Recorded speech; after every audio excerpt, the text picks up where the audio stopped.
Para pemirsa, kita jumpa lagi di episode 17.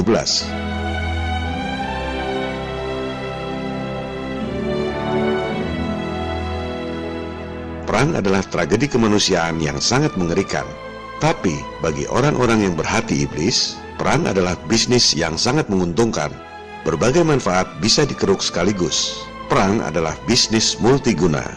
Lewat perang, segelintir orang bisa merampas tanah dan sumber daya alam milik bangsa lain. Bisa mengatur pemerintahan yang kalah perang, termasuk hak mengedarkan uang lewat bank sentral.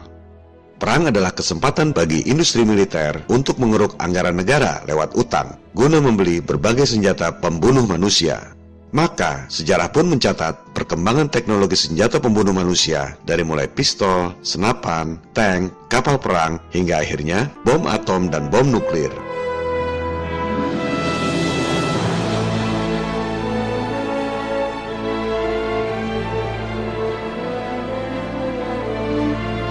Bahkan, belakangan ini berkembang rumor bahwa para elit sudah berhasil membuat teknologi senjata baru yang jauh lebih mengerikan, dikenal dengan istilah HAARP atau High Frequency Active Armor Research Program. HAARP adalah terapan dari sains modifikasi cuaca atau geoengineering. Man is on a quest to play God, to control the weather and use it as a weapon. Lightning, torrential rains, hurricanes, targeted at the enemy. Some people believe that Katrina was weather warfare at its most potent. But how do we get from understanding extreme weather to making it do our bidding? Earthquake, tidal wave, those become the future of warfare.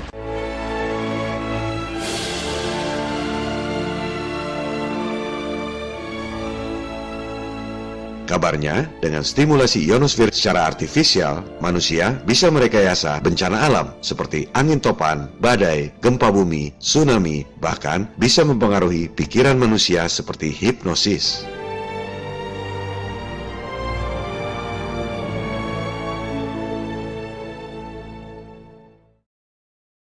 CBS This Morning contributor Michio Kaku is a physics professor at City College of New York. Professor, nice to see you. I mean, lasers, really? To change the weather? That's right. Well, as Mark Twain once famously said, everyone complains about the weather, but no one ever does anything about it. Well, instead of doing a rain dance, we physicists are firing trillion-watt lasers into the sky to actually precipitate rain clouds and actually bring down lightning bolts. This time we're bringing in the laws of physics rather than simply waving our hands and uttering mumbo-jumbo. We're actually using trillion-watt lasers now. However, for floods, for agriculture, farmers, for people planning wedding parties, football games, you name it, outdoor events and agriculture and flooding and even hurricanes, all of them could be subject to weather modification.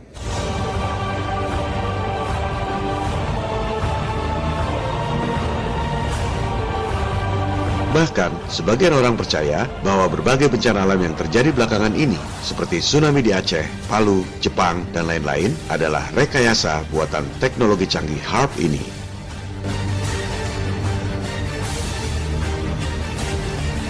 Benarkah rumor yang banyak beredar itu?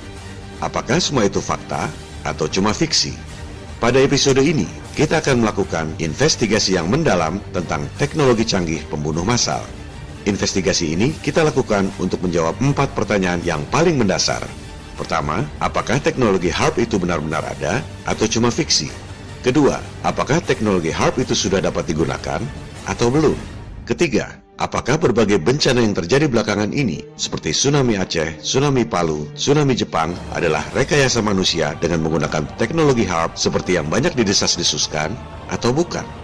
Keempat, apa pentingnya informasi ini? Dan apa hubungannya dengan bangkitnya kesadaran Flat Earth?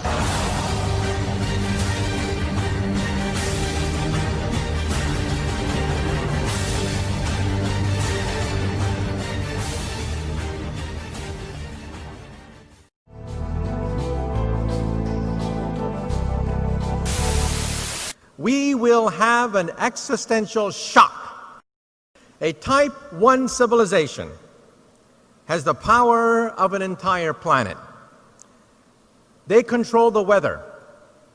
They mine the oceans. They control volcanoes. They control earthquakes. We are now witnessing the greatest transition in the history of the human race.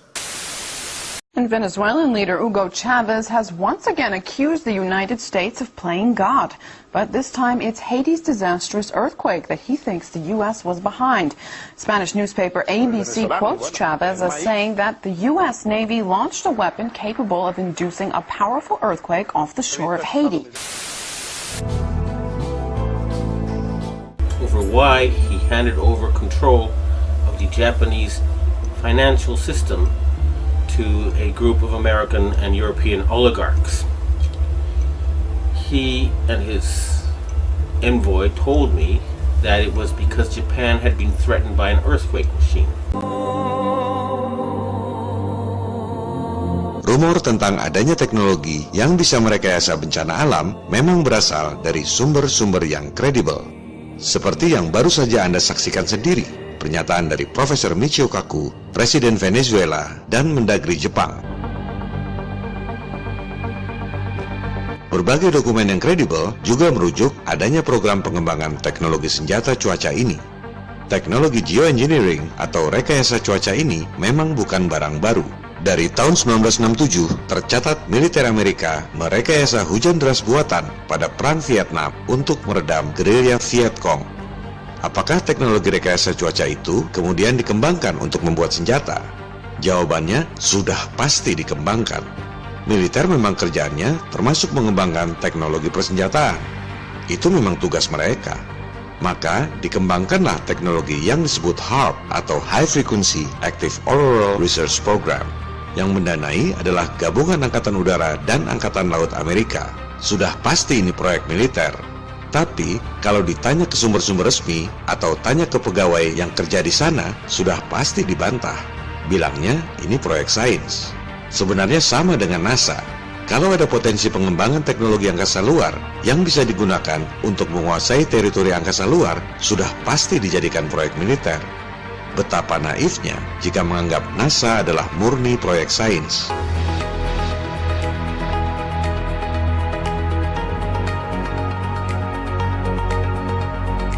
Demikian halnya dengan pengembangan teknologi HAARP ini.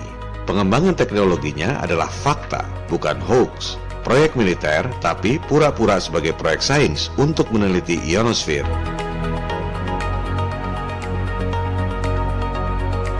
Maka teknologi HAARP dikembangkan di Arizona. Fasilitas tersebut terdiri dari ratusan antena-antena radio, tapi bukan untuk memancarkan gelombang suara ke telinga Anda, melainkan untuk menembakkan gelombang frekuensi ekstra rendah atau ELF, extra low frequency, ke wilayah atmosfer yang disebut ionosfer.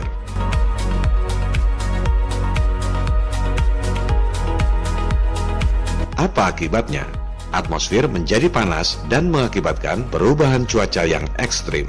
Kandungan air dan arah angin berubah drastis dengan kecepatan yang sangat tinggi. Akibatnya, curah hujan yang sangat deras, topan badai yang dahsyat, banjir ekstrim. ELF, pancaran gelombang ekstra rendah yang ditembakkan secara masif, juga bisa mengakibatkan gempa bumi. Ini bisa dibuktikan dengan mudah. Benda secara natural memang bereaksi terhadap gelombang frekuensi suara tertentu.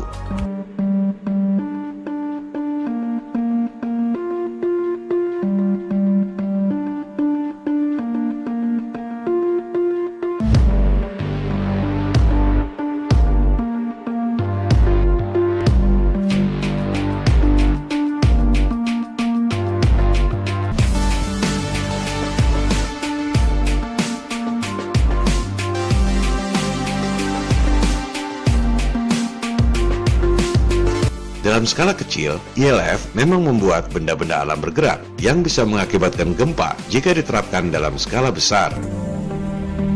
Everything owes its existence solely and completely to sound.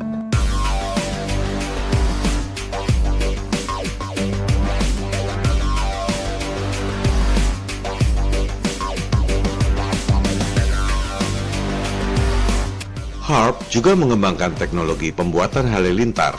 Ini juga merupakan potensi senjata modern. Tujuannya membuat halilintar buatan dan mengarahkannya pada musuh. Teknologi halilintar buatan ini mungkin tak asing buat sebagian pemirsa Flat Earth 101, sebab yang digunakan adalah Tesla Coil. Ya, betul sekali. Teknologi canggih modifikasi cuaca ekstrim ini, idenya berasal dari saintis super jenius yang pernah lahir di muka bumi, Nikola Tesla.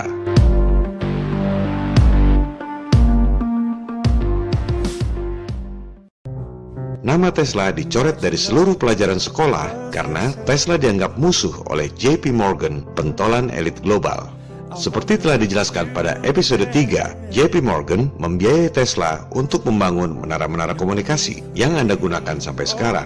Tapi, bukannya membuat menara komunikasi yang memang sangat mudah bagi Tesla, sang jenius eksentrik itu justru menggunakan dana JP Morgan untuk membuat menara pembangkit listrik gratis dengan menggunakan sumber daya alam yang melimpah di alam semesta ini.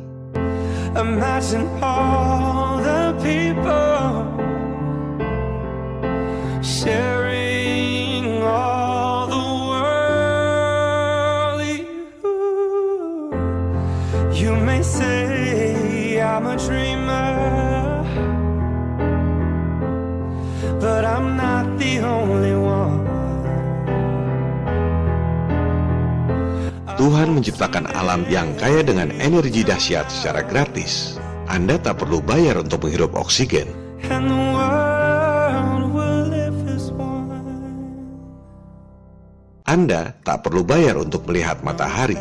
Anda tak perlu bayar untuk menikmati air sungai. Halilintar berkekuatan listrik yang sangat dahsyat terjadi tanpa biaya pembangkit. Itulah ide Tesla, menciptakan teknologi berbasis sumber daya alam yang gratis untuk kebaikan umat manusia. Jelas saja JP Morgan marah, disuruh bikin menara komunikasi supaya para elit bisa mengeruk duit dari rakyat, malah bikin pembangkit gratis. Sejak itu Tesla dikucilkan, namanya dicoret dari semua pelajaran sekolah. Tesla tidak dibunuh karena otaknya terlalu berharga buat dimatikan. Dia hanya dikucilkan, dibiarkan terus menuangkan konsep-konsep yang tak bisa dijalankan karena tak ada dana. Menunggu Tesla mati sendiri untuk kemudian menyita semua tulisan-tulisan, konsep-konsep yang tak pernah dipublikasikan dan tak pernah dicoba karena tak ada dana. Imagine all the people living life in peace. Maka, sejak Tesla wafat tahun 1943, mulailah timbul berbagai teknologi dahsyat yang dikembangkan dari tulisan-tulisan Tesla yang disita oleh penguasa. Sejak itu, mulai dikenal piring terbang yang seolah-olah makhluk dari planet lain. Insiden Roswell tahun 1947. Padahal, itu adalah piring terbang eksperimen dengan menggunakan teknologi Tesla yang sebelumnya dikembangkan oleh Nazi Jerman. Imagine no possession.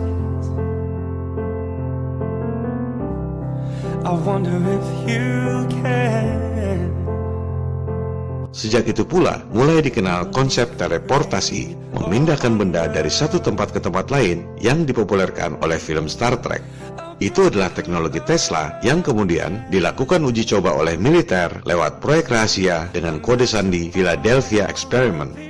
Orang akan bilang, oh seperti science fiction di film-film ya. Padahal kebalik, justru film-film itu inspirasinya dari kisah nyata.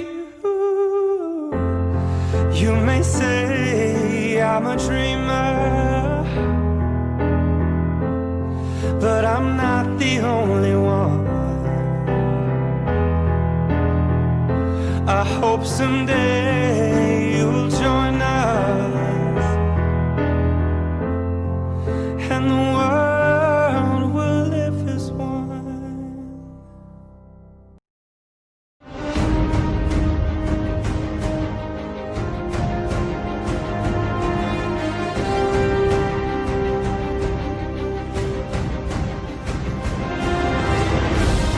Ketika dikucilkan, Tesla menuangkan amarah terpendamnya pada para elit keuangan dengan mengembangkan teknologi Death Ray yang bisa melumpuhkan angkatan perang.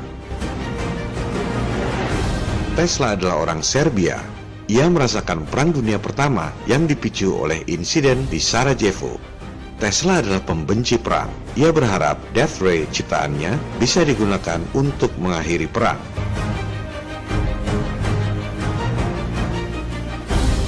Teknologi inilah yang kemudian disita ketika Tesla wafat dan dikembangkan menjadi HAARP.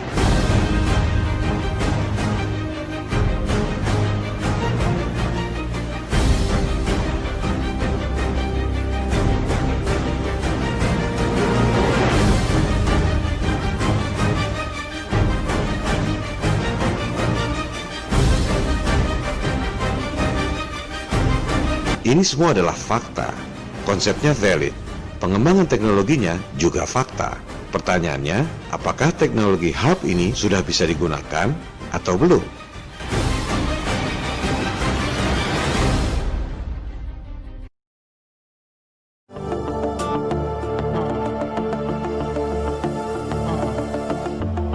Banyak media memberitakan tentang HAARP. Bahkan disebut-sebut HAARP adalah senjata yang membuat tsunami seperti di Aceh dan Palu belakangan ini. Benarkah HAARP sudah bisa digunakan? Mari kita investigasi. Kita harus lebih spesifik. Pertama, bedakan antara modifikasi cuaca atau geoengineering dengan senjata cuaca atau weather weapons. Itu dua hal yang berbeda. Kalau modifikasi cuaca seperti bikin hujan buatan, itu sudah bisa dilakukan sejak lama. Teknologinya tidak terlalu rumit.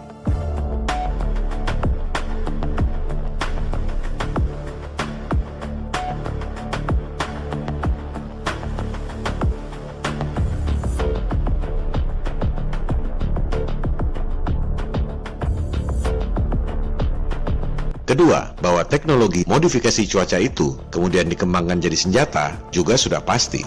Militer memang kerjaannya seperti itu. Ketiga, dalam skala lab memang terbukti metode HAARP kalau ditembakkan ke atas secara masif bisa membuat cuaca ekstrim, yaitu perubahan atmosfer secara drastis yang mengakibatkan angin topan, hujan deras, dan banjir. Kalau ditembakkan ke tanah, jika diterapkan dalam skala besar, memang bisa membuat gempa. Kalau ditembakkan ke air dalam skala besar, bisa membuat air bergelombang seperti tsunami. Tapi, apakah teknologinya sudah bisa digunakan dalam skala nyata? Belum tentu. Kenapa? Karena untuk merubah atmosfer yang begitu besar dan luas, dibutuhkan energi yang sangat besar. Saya tidak yakin mereka sudah punya pembangkit energi yang begitu canggih.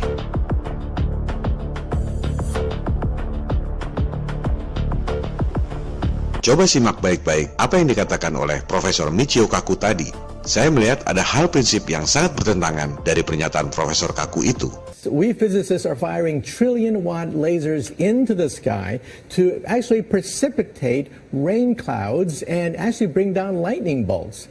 Kedengarannya keren, tapi tak sesuai dengan fakta teknologi modifikasi cuaca yang dilakukan selama ini. Merekayasa awan-awan hujan tak pernah dilakukan dengan laser. Apalagi bola-bola halilintar tak pernah dilakukan dengan laser. Saya curiga Profesor Michio Kaku menyebut laser triliunan watt karena berita-berita saintis Jepang yang mengklaim bisa menembakkan laser 2000 triliun watt. Harap dicatat, itu cuma klaim yang dikutip oleh media-media. Tak ada yang benar-benar menyaksikan. Dan harap dicatat, laser 2000 triliun watt itu pun katanya cuma bisa selama 1 per triliun detik. Bayangkan, 1 detik dibagi 1 triliun. Entah bagaimana bentuknya itu laser dan bagaimana cara mengukurnya. Sudah pasti, mengukurnya berdasarkan asumsi di atas asumsi. Ini Profesor Michio Kaku, saintis elit, kelihatannya ngawur. Sengaja kasih informasi yang tak sesuai dengan fakta, supaya kelihatannya keren. Nembak laser triliunan watt, padahal cuma bisa 1 per triliun detik. Dan bukan buat bikin hujan maupun halilintar.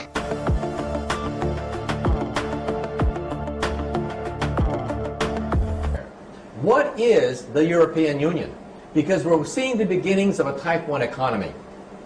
Huge planetary trading blocks are the beginnings of a Type 1 economy.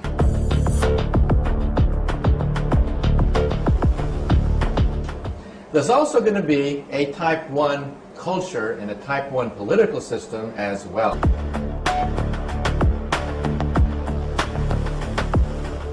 Some people don't want it. They fear this transition.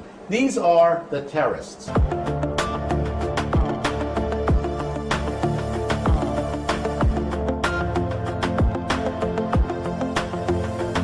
Sebaliknya, teknologi HAARP itu memodifikasi cuaca dengan gelombang suara ELF, bukan laser. Coba kita simak penjelasan tentang teknologi HARP ini. The amount of energy we're talking about here is 3.6 million watts. To give you an idea of what that is, the largest legal AM radio station in North America is 50,000 watts. HARP is 72,000 50,000 watt radio stations. Kedengarannya keren, 3,6 juta watt atau 3,6 megawatt. Kalau dibandingkan dengan antena radio, ya memang besar. Tapi, untuk ukuran daya yang mampu merubah kondisi atmosfer, 3,6 megawatt itu masih jauh dari triliunan watt yang dibutuhkan. Bahkan, untuk ukuran pembangkit listrik biasa pun, 3,6 megawatt itu kecil sekali.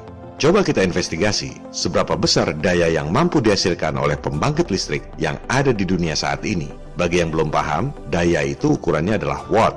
Coba Anda riset, berapa kekuatan pembangkit terbesar di dunia ini? Ini adalah studi yang dibuat oleh British Gas. Pembangkit listrik dengan daya terbesar di dunia adalah di Three Gorges Dam, China. Kapasitasnya 22.500 megawatt alias 22,5 triliun watt. Ini baru powerful. Sumber dayanya apa? Hydro alias air. Hanya air yang jumlahnya sedemikian banyak yang bisa membangkitkan daya sedemikian besar. Pembangkit kedua terkuat di dunia, Itaipu Dam di Brazil dan Paraguay, 14 triliun watt. Sumber dayanya apa? Air juga. Pembangkit ketiga, keempat, dan kelima terkuat di dunia, semuanya menggunakan sumber daya air. Baru pembangkit keenam terkuat di dunia yang sumber dayanya bukan air, Kashiwazaki Kariwa di Jepang. Sumber dayanya nuklir, 7,9 triliun watt.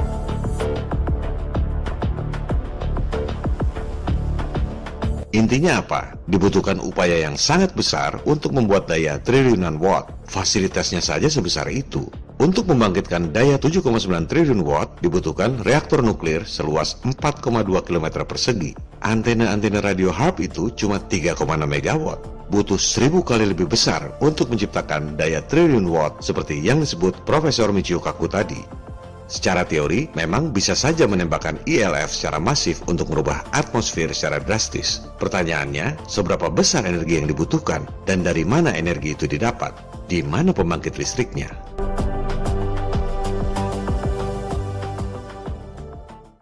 Di internet juga banyak beredar berita bahwa Amerika menyiapkan SBX-1 yang disebut-sebut merupakan senjata HARP untuk menyerang Korea Utara.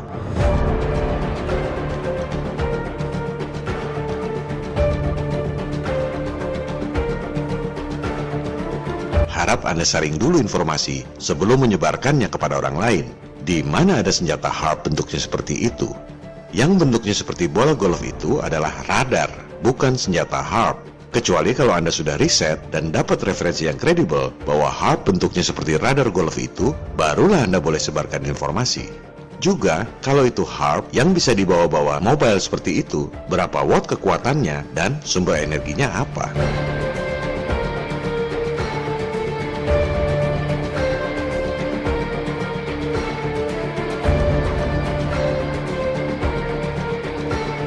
Untuk urusan teknologi pengolahan energi, mereka tak secanggih itu. Kalau untuk teknologi elektronik, iya memang mereka canggih. Anda bisa lihat bedanya komputer digital yang pertama tahun 1943 dibandingkan dengan komputer digital saat ini. Jauh sekali perbedaannya. Kenapa? Karena bisnis, supply and demand. Marketnya adalah penduduk yang daya belinya tidak seragam. Maka, industri berlomba-lomba membuat peralatan elektronik yang lebih canggih dengan harga yang lebih murah. Begitu pula teknologi elektronik seperti mobile phone. Betul mereka canggih. Anda lihat perbedaan mobile phone yang pertama tahun 1983 dengan smartphone di zaman sekarang. Mengapa kemajuannya pesat? Karena bisnis, supply and demand. Permintaan pasar memicu industri untuk bikin produk yang lebih canggih dan lebih murah. Teknologi elektronik seperti CGI jelas mereka sangat canggih. Kemajuannya pesat.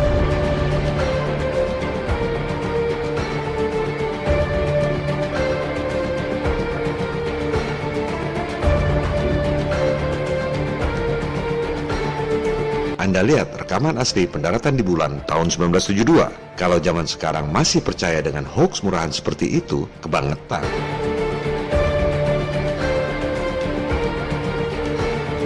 Tapi, kalau teknologi roketnya seperti jalan di tempat, tak ada bedanya roket tahun 1950-an dengan roket sekarang. Tak seperti pesatnya perkembangan teknologi komputer atau mobile phone. Mengapa teknologi roket tak maju-maju? Lagi-lagi bisnis, supply and demand. Roket cuma buat terbang sebentar, setelah itu miring untuk menghindari langit yang pendek, kemudian diledakkan di tengah laut. Tinggal serpihan-serpihan yang tak ketahuan karena tak ada yang merasa kehilangan. Buat apa bikin teknologi roket yang lebih canggih? Teknologi energi juga seperti jalan di tempat. Pembangkit listrik yang dayanya paling besar tetap saja tenaga air. Nggak beda dengan Niagara Falls yang menggunakan teknologi Tesla 120 tahun yang lalu. Ironisnya, yang pertama menyebarkan informasi detail tentang cara kerja HAARP justru media-media mainstream seperti History Channel, CBS, dan lain-lain. Berikut pembuktian di lab dan animasi yang canggih. Ini bukan kerja amatiran. Juga, saintis elit seolah mengkonfirmasi teknologinya. Cukup meyakinkan bahwa HAARP sudah bisa digunakan. Tapi mereka nggak cerita faktor yang sangat penting, yaitu berapa energi yang dibutuhkan dan sumber dayanya dari mana untuk merekayasa atmosfer secara masif dan drastis. Sehingga berita-berita di media mainstream itu tampaknya seperti propaganda teror untuk menakut-nakuti umat dunia, seolah-olah sudah ada senjata cuaca yang mampu membuat bencana agar orang-orang seperti Anda pada takut dan tunduk pada segelintir orang dalam tatanan dunia baru, New World Order. Atas dasar itulah, saya saat ini menyimpulkan bahwa belum ada bukti yang meyakinkan bahwa HAARP sudah bisa digunakan seperti yang digembar-gemborkan selama ini. Kuncinya adalah pembangkit energinya. Selama belum nemu bukti adanya pembangkit triliunan watt yang mobile, saya belum bisa percaya bahwa HAARP sudah bisa digunakan. Tapi kita tetap open mind. Pendapat kita bisa saja berubah kalau belakangan nemu bukti yang meyakinkan. Dan kita tetap harus waspada, karena bisa saja ada perkembangan baru sehingga HAARP bisa digunakan.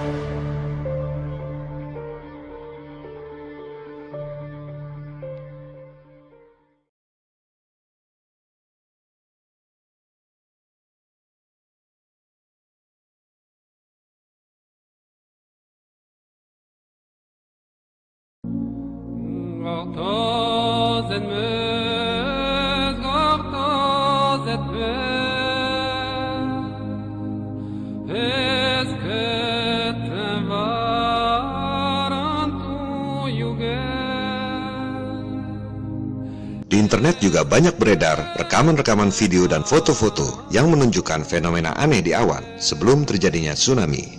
Persepsinya itu adalah HAARP ditembakkan ke atmosfer menyebabkan awan berbentuk aneh kemudian terjadi tsunami. Tapi dalam pemahaman saya tidak begitu. Kalau mau bikin gempa, HAARP-nya ya diarahkan ke tanah, bukan ke atmosfer. Kalau mau bikin tsunami, HAARP-nya diarahkan ke laut, bukan ke atmosfer. Sebaliknya, kalau mau bikin hujan, topan badai, halilintar, barulah HAARP diarahkan ke atmosfer. Itu pun masih ada pertanyaan yang lebih mendasar. Apakah sudah ada daya listrik yang begitu besar untuk merekayasa bencana alam? Dan sumber energinya dari mana? Oleh sebab itu, saya tidak melihat fenomena aneh di angkasa itu sebagai akibat senjata HAARP untuk membuat bencana tsunami. Sebaliknya, fenomena bentuk awan yang tidak natural itu mengarah pada hal lain yang lebih nyata bahayanya, yaitu chemtrails dan Blue Beam Project.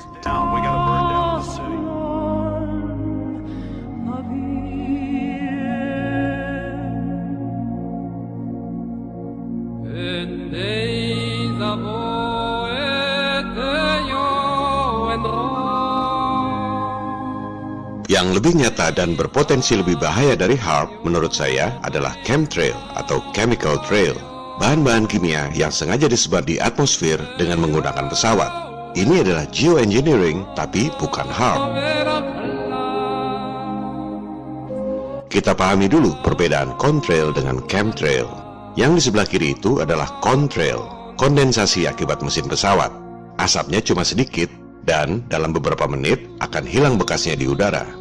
Yang sebelah kanan itu adalah chemtrail, volumenya masif dan selama berjam-jam tetap mengotori udara kita. Kalau para pembantah masih tak bisa membedakan, berarti ada yang salah dengan mata dan tingkat kecerdasan mereka.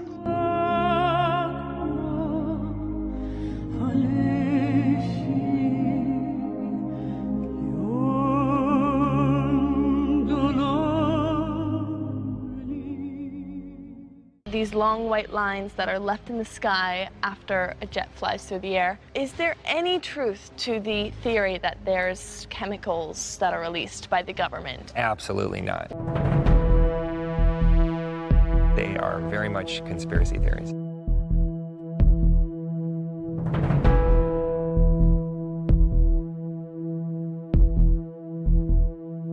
In your research for American conspiracies, Governor, did you encounter anything about the government being able to control our weather? Yeah, I did, through HAARP. They showed with HAARP that you, yes, indeed, can control and create clouds and do things like that with it. Maybe they're trying to control the weather with what they're doing up there.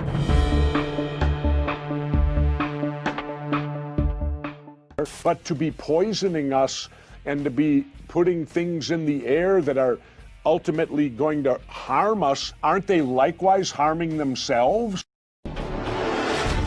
Jadi, mana yang benar? Chemtrail adalah normal dan tidak berbahaya, seperti kata para pembantah, atau semprotan bahan-bahan kimia berbahaya, seperti yang dikemukakan para pencari kebenaran? Kita langsung saja pada kesimpulannya. Pertama, penggunaan senjata kimia lewat udara bukanlah barang baru. Orang sudah melakukannya sejak Perang Dunia Pertama. Kemudian terus digunakan pada Perang Dunia Kedua, Perang Vietnam, dan lain-lain. Chemical weapons can be both powerful and terrifying. Toxic substances that attack the skin, blood, nerves, or respiratory system, causing painful injury and maybe even death. It's estimated that during World War I, chemicals like mustard gas injured 1 million soldiers and killed 100,000, often in horrible, painful ways. However, countries were still making the weapons, setting the stage for incidents like the US's use of Agent Orange in Vietnam in the 60s. Kedua, berdasarkan data-data rahasia yang sudah boleh dipublikasikan karena kadaluarsa atau istilahnya declassified berdasarkan Undang-Undang Kebebasan Informasi, militer Amerika terbukti meracuni rakyatnya sendiri dengan senjata kimia dari udara. This next story is so unbelievable, we didn't think it could possibly be true. But after receiving thousands of records and declassified reports from the Army, it's confirmed that during the Cold War, the United States military conducted secret tests on unsuspecting people in the city of St. Louis. These Army archive pictures show how the tests were done in Corpus Christi, Texas in the 1960s. In Texas, planes were used to drop the chemical, but in St. Louis, the Army placed chemical sprayers on buildings and station wagons. The Cold War cover story was that the Army was testing smoke screens to protect cities from a Russian attack. The truth, according to Martino Taylor, was much more sinister. By making hundreds of Freedom of Information Act requests, she uncovered once classified documents that confirmed the spraying of zinc cadmium sulfide. Ketiga, kesaksian Kristen Megan, mantan personalia Angkatan Udara Amerika, bahwa militer Amerika menyemprotkan bahan-bahan kimia berbahaya alias chemtrail lewat pesawat udara. I was in the Air Force on active duty for 9 years, and I worked in bioenvironmental engineering. I started noticing things. I started noticing large quantities on the system where I would approve chemicals. When I started asking questions, I slowly became demonized. A couple years passed after that when I asked again and people realized I was kind of being more vocal about it on social media. I was starting to be thrown into a mental institution and have my daughter taken away. Kalau kepada bangsanya sendiri saja militer tega meracuni, apalagi kepada bangsa negara berkembang seperti Indonesia. Soal bahaya chemtrail ini pernah pula diungkap di PBB oleh Presiden Koalisi Ketahanan Agrikultur. Weather modification programs, experimental ones done by private companies, done by the United States government, done by states across the United States are underway. There's more than 50 of them in operation across the United States. Ya, namanya juga PBB, kaki tangan elit global. Laporan-laporan itu tidak ditindaklanjuti.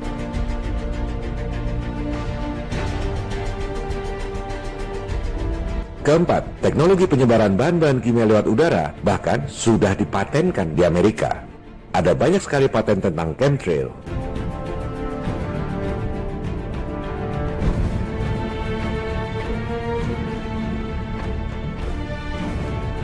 Contohnya ini, bukti paten di Amerika bahwa chemtrail yang disemprot ke udara itu berisi aluminium oxide, bahan kimia beracun yang bahkan bisa dijadikan bahan peledak.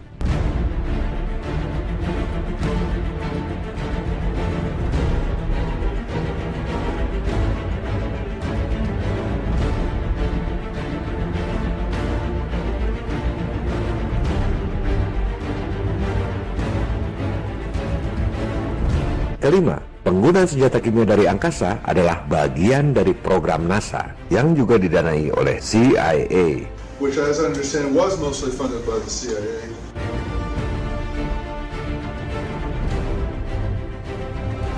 Silakan Anda lihat bukti dokumen resmi NASA yang ditulis oleh kepala saintis di NASA Langley Center. Jelas sekali ditulis, isu-isu strategis masa depan, peperangan masa depan. Coba baca isinya. Senjata debu mikro yang disebarkan sebagai aerosol dan dihisap ke paru-paru. Pakai tambahan lagi, senjata kelas mutakhir seutuhnya yang legal. Masih berpikir NASA adalah lembaga sains yang bertugas menghibur Anda dengan temuan-temuan angkasa luar? Kejahatan NASA bukan cuma nipu Anda dengan ilusi bumi bola, tapi NASA memang berencana untuk meracuni paru-paru Anda dengan senjata debu mikro yang disebar lewat aerosol.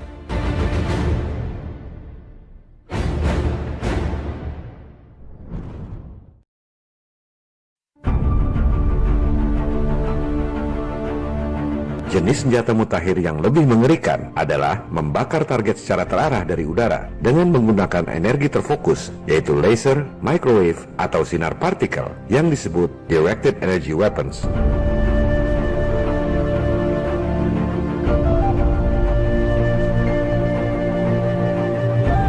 Senjata pembuat bencana HAARP masih dalam tahap eksperimen karena tak mudah memperoleh sumber energi yang sangat besar untuk membuat bencana topan, gempa, dan tsunami. Sementara, directed energy weapons ini lebih mudah penerapannya, yaitu membakar dengan sinar laser, microwave, atau sinar partikel.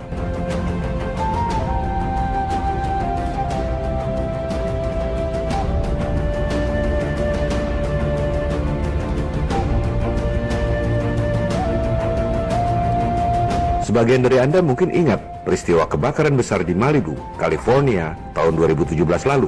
Kebakaran dahsyat yang sangat mengerikan, disebutnya kebakaran hutan. Coba lakukan investigasi sendiri.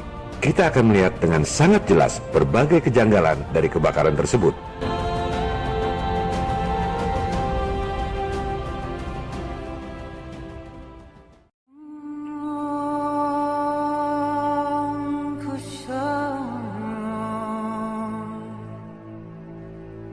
Semua rumah sirna terbakar. Beton, besi, dan baja musnah jadi abu. Tapi pohon-pohon dan rumput-rumputnya utuh. Bagaimana mungkin ini kebakaran hutan? Masihkah kita menyebut kebakaran hutan kalau hutannya justru tidak terbakar?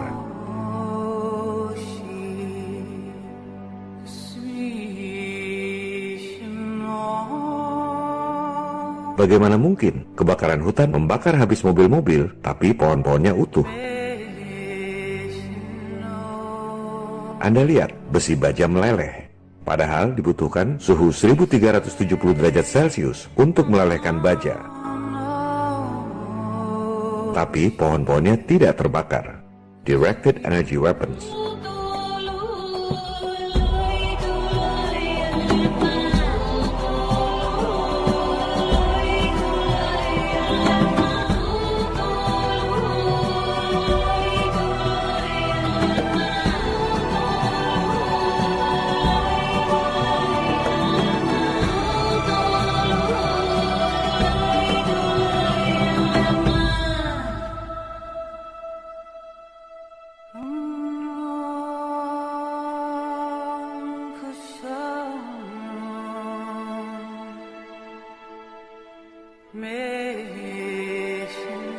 Kejanggalan-kejanggalan lainnya adalah kebakaran yang membentuk garis lurus. Bagaimana mungkin ini api natural?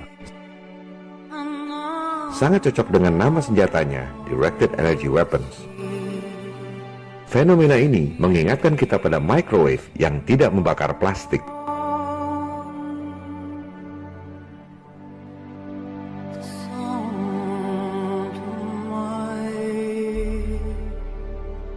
Pohon terbakar dari dalam. Bagaimana mungkin ini bisa terjadi?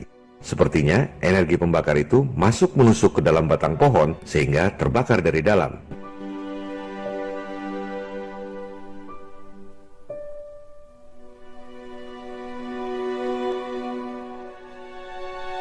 Juga fenomena ini, mobil terbakar dari dalam.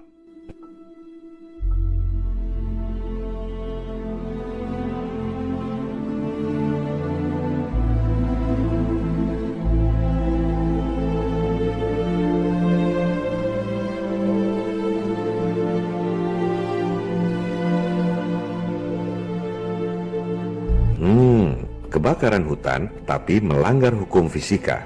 Belum cukupkah mereka menghina kecerdasan Anda?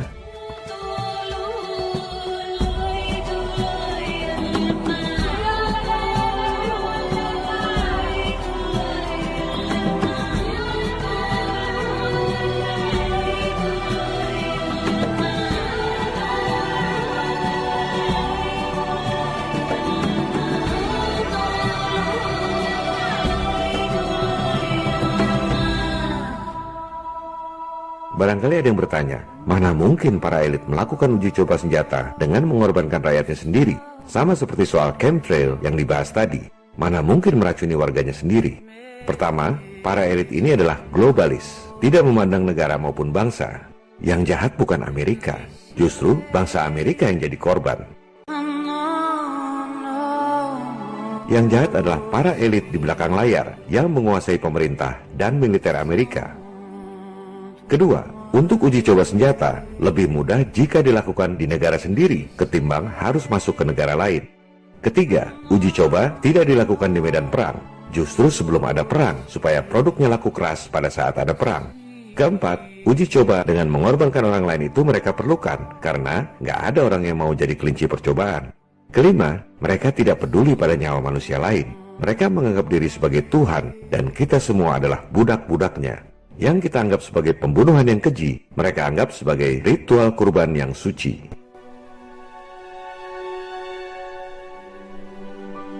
Untuk meredam bangkitnya kesadaran masyarakat, YouTube membredel channel-channel yang mengekspos kejahatan persekongkolan alias konspirasi mereka. Beberapa channel yang rajin mengekspos kejanggalan kebakaran California ini seperti A Plain Truth Channel, bukan cuma di-remove videonya, tapi sekalian di-bredel channelnya. Shit.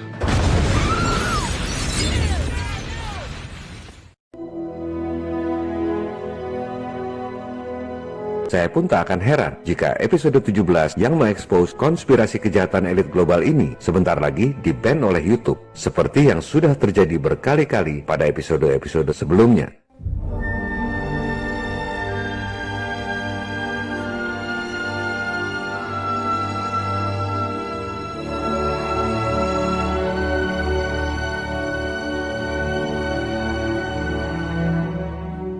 Google, YouTube, Windows, Apple, Facebook, Twitter, dan lain-lain adalah milik kelompok elit global.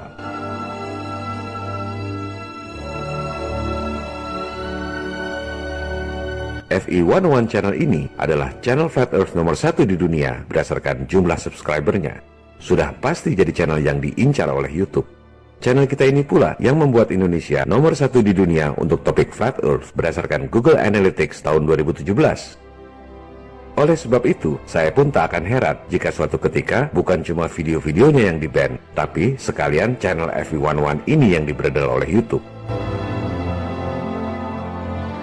Tak ada gunanya mengupload ulang di YouTube atau membuat YouTube channel yang baru, karena pasti akan dibredel juga. Gosip yang beredar adalah Desember 2019 ini, YouTube akan membredel channel-channel yang mempopulerkan topik Flat Earth. Kita lihat saja nanti, apakah setelah Desember 2019, YouTube channel FE101 ini masih ada atau tidak.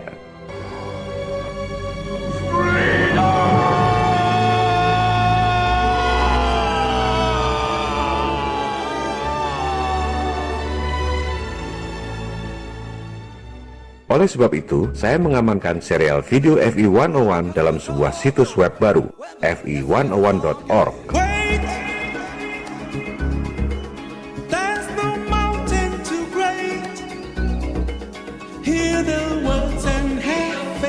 Semua serial video lengkap, termasuk yang di-ban oleh YouTube, sudah diamankan di sana.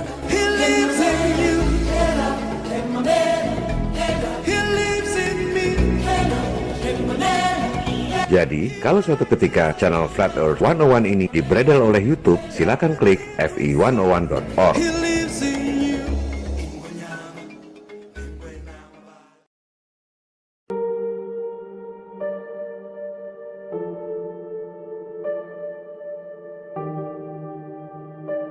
Situs web ini saya buat untuk mengenang kedua sahabat co-founders FE101, Pupung, dan Pradana, yang wafat ketika saya tengah menyelesaikan video ini.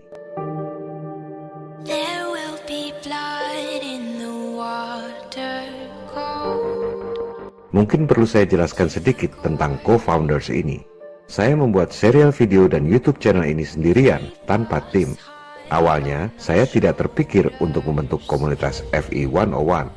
Kedua sahabat inilah dan juga beberapa teman yang lain yang berperan membentuk komunitas FI 101 dengan penuh perjuangan dan tanpa pamrih. Mereka adalah founders untuk komunitas FI 101 dan co-founders FI 101 secara keseluruhan.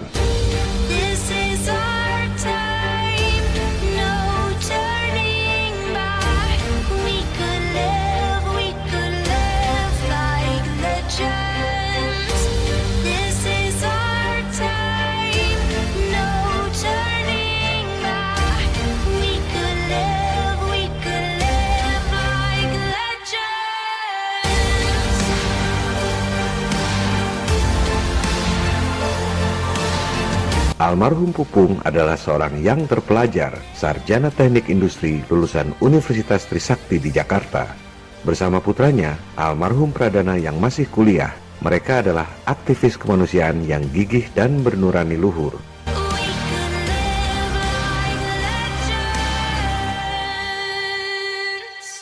Almarhum berasal dari keluarga yang berada, namun hidupnya sangat sederhana. Ia memiliki aset senilai puluhan miliar rupiah yang rupanya menjadi incaran manusia-manusia berhati iblis yang ada di sekelilingnya.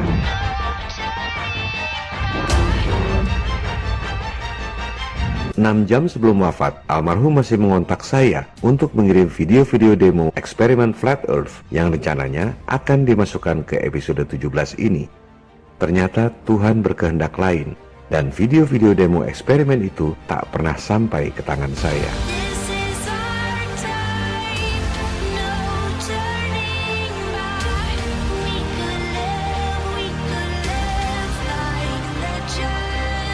Sejujurnya, ketulusan, kejujuran, kesetiakawanan, kegigihan, serta ketabahan dalam menghadapi cobaan dan berbagai fitnah yang dimiliki oleh kedua almarhum adalah kualitas yang sangat langka saya temui.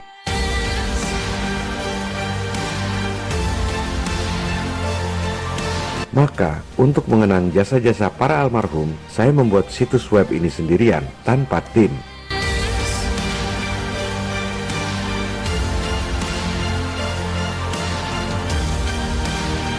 Sengaja saya tidak hire profesional dan membuatnya sendiri secara personal dan sepenuh hati, karena saya ingin membuat para almarhum bangga di alam keabadian.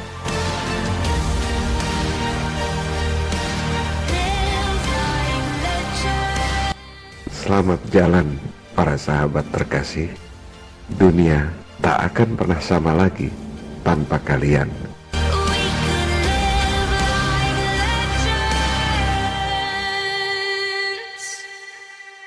Brothers, what we do in life echoes in eternity.